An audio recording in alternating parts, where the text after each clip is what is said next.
Hi there, I'm Clay Cutts. I'm a therapist and the founder of Empowerable Behavioral Health, as well as the author of Beyond the Bottle. Hey, thanks for checking in with me today. I just want to take a few minutes and talk with you about a question I'm seeing a lot on my website, and what I hear from a lot of clients as they come in to meet with me. And the question is, how do I know if I'm an alcoholic?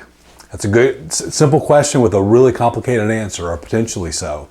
So we can look at it from a couple of different perspectives. You know, according to therapists like me, when we conceptualize a client, a new person that comes in with some alcohol-related issues, we look at it from a diagnostic perspective. We look at the manual we use is called the DSM-5, the Diagnostic and Statistical Manual version 5. And if you look in there under substance use disorders, you'll see 11 different criteria. And so we can look at, by asking questions and interviewing a client, we can sort of see how many of those criteria apply to that person. Now, based on the number of yes answers, we can tell whether that person has a substance use disorder at all, and how severe it is. Is it mild, is it moderate, or is it severe? So all that's good and well, and all that's very technical, but I think there's really a better way for a person to tell if they have a problem with alcohol specifically. And we can relate this to drugs to a certain extent, but specifically about alcohol, here's what I like to look at.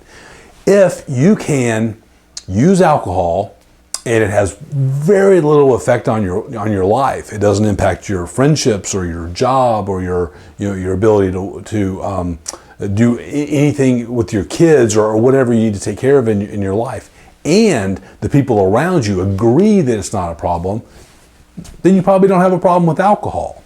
However, if you use alcohol and it tends to end up causing problems for you, it's something you probably want to look at.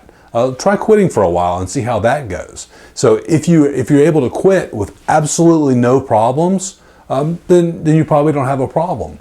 However, if you quit and you're able to quit but it's hard for you, or if you think about it a lot, or if you can't not drink, then you definitely need to get some help.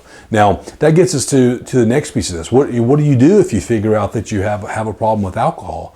Well, there's a lot of free programs. A lot of churches can help. A lot of there's 12-step programs. There's other programs that are not necessarily 12-step programs, and I encourage you to try those out. I know walking into a room and saying, "Hey, I'm so and so, and I got a problem with alcohol." I get it. That's scary. That's a hard thing to do. But give it a shot. Now, if that doesn't work, there's other options. There's treatment centers. There's therapists like me. There's other kinds of counselors.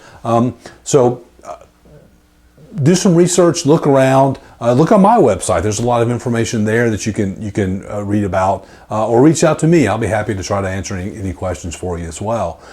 So that's sort of how I conceptualize an alcohol problem. If you can use it with no negative impacts, so you probably don't have a problem. If you seem to get in trouble, if every time you seem to get in trouble, alcohol seems to be involved, that's probably something you want to look at pretty closely. So do me a favor, if you would, add some comments here. Let's get a conversation going. Subscribe to my page. I'm going to have a bunch of new videos coming out soon, and so we'll get this dialogue going and see if we can help people get healthy. Thanks for stepping in.